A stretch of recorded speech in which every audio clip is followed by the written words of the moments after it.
Hello students, good morning.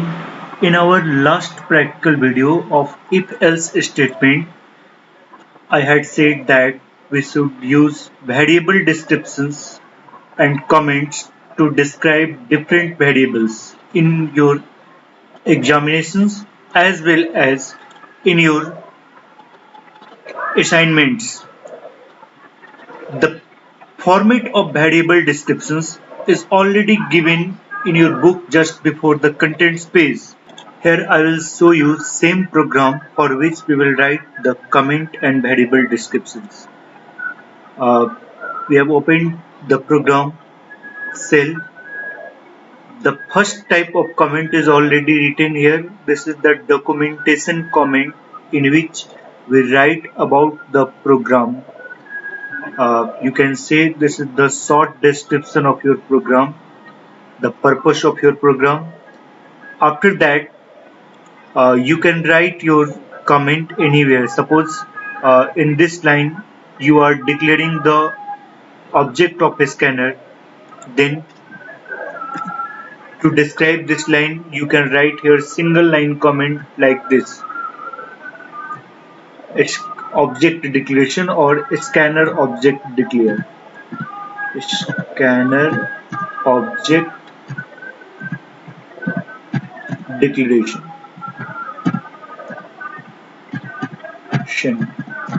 This is only to describe our program. For compiling purpose or for executing, this is not useful. It is only for describe our program. Now in this way we can write many other comment like from here we are displaying the result, so you can write here and comment displaying displaying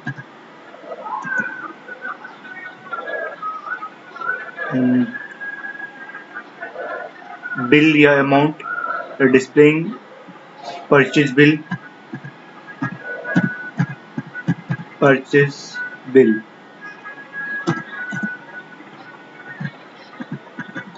These statements are not any Java statement. This is simple English like language and it is used to describe our program only.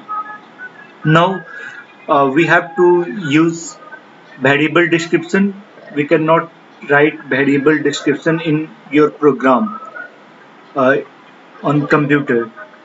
After finishing the program in your examination, you can write first make the heading variable descriptions and then write the variable. For example, uh, in this program there are four variables are used, that is a, dp,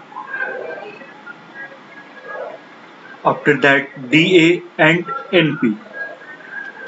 Then just after program make a table, first write here variable descriptions, variable description, description, make some large size so that you can see variable description. Now after that insert a table and for first column we write the name of the variable. Here name of variable, name of variable. After that data type, data type,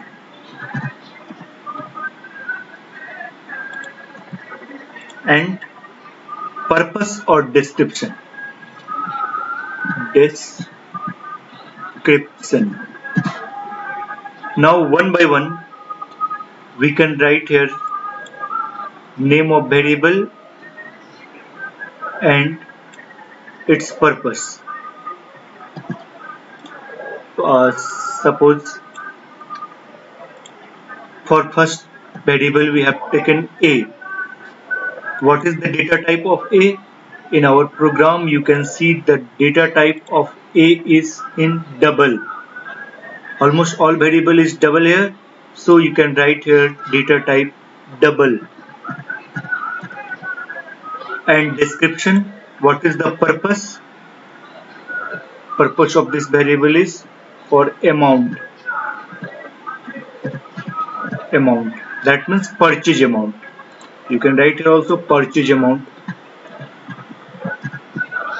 Purchase amount. Now purchase amount. Now the second variable name is DP. DP. This is the type of this variable is also double, and the purpose of this variable is discount percent. Discount percent.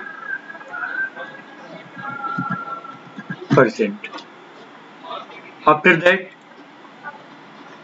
DA. DA, the type of variable is double, and the purpose of variable is discount amount. Discount amount. Now one more variable is NP. Double, and the description is net payment. Net payment. In this way, we can define different variable and its description along with data type. This is known as variable description. In your examination, you have to make this type of variable description just before or after your program. This type of variable description is also useful in your assignment to describe the all variables that you have used in your program. And there is a single difference between assignment paper and your examination. In your assignment paper, you have to write comment variable description along with its output. But in your program, in your examination, there is no need to write the output of your program. You have to write only the program code, proper comment, and variable description. But in your assignment, that is, you can write in your lab manual, in which you have to write variable description, output, but the topic of the lab manual is provided you after some days. You get a list of program to make in your lab manual later. So now from second term examination, you must need to write variable descriptions for each program. Okay, thank you.